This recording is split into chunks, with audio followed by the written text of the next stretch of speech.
C'est un honneur d'être là donc à la célébration des 80e anniversaire de la victoire de la Grande Guerre.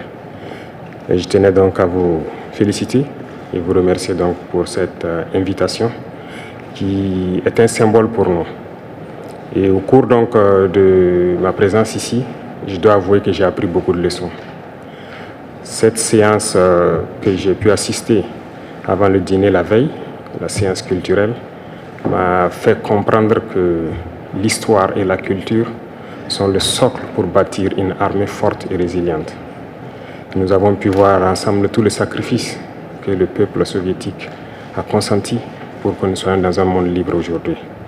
Et nous tenons donc à vous dire merci pour cette invitation, parce que ce sont des moments qui nous ont permis aussi de réfléchir à notre situation et de penser à de nouvelles perspectives.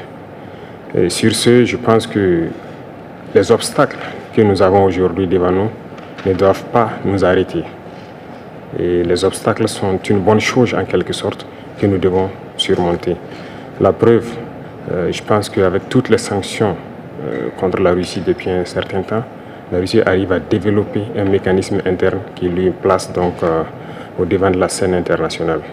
Et nous prenons bonne note de ces leçons que nous avons donc apprises ici. Et même au niveau de la parade, je tiens à dire que j'ai été émerveillé de voir l'enchaînement donc des engins qui ont défilé devant nous, notamment depuis le char mythique T-34 qui a gagné donc lors de la Grande Guerre et jusqu'aujourd'hui au char moderne. Combien donc l'armée russe s'est modernisée, combien la technologie donc a participé à renforcer cette armée. Et dans ce cadre, nous souhaitons que la coopération que nous avons puisse se renforcer de façon exponentielle. Je vous remercie déjà pour tout ce qui est fait pour nous, notamment ces bourses d'études qui sont octroyées au Burkina et qui vont s'accroître. Et ce matin, j'ai visité donc l'université de chimie et je disais que le volet sur lequel nous allons axer après la défense et la sécurité, c'est le volet de l'éducation.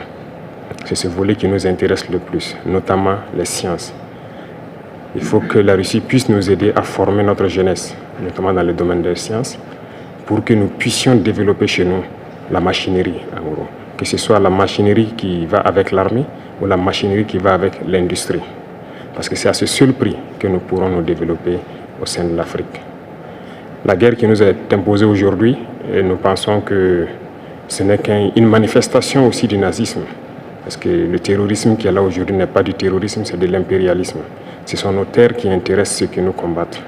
Et donc, finir avec cette guerre, avoir une armée forte et lancer le développement de notre patrie, telle est l'essence donc de notre combat. Et nous comptons sur vous pour surtout former nos cadres.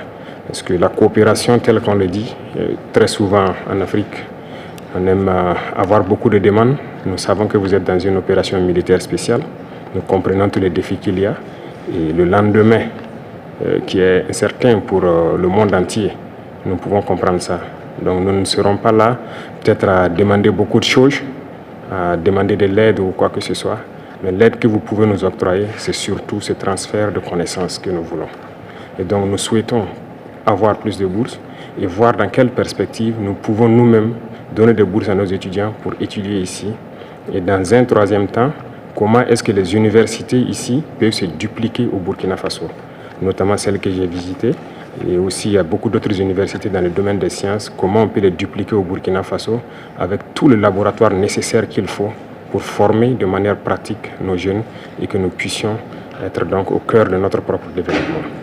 Donc c'est la demande essentielle que nous avons actuellement dans le contexte que nous vivons pour pouvoir transformer tout ce que nous avons sur place, produire beaucoup de choses nous-mêmes et que le Burkina Faso soit un hub où beaucoup de jeunes Africains vont venir et apprendre aussi la science. Parce qu'ici en Russie, vous avez d'éminents scientifiques et il y a eu beaucoup de savants que nous continuons donc d'étudier leurs œuvres. Et je pense que c'est un havre où nous pouvons soutirer la science pour nous développer.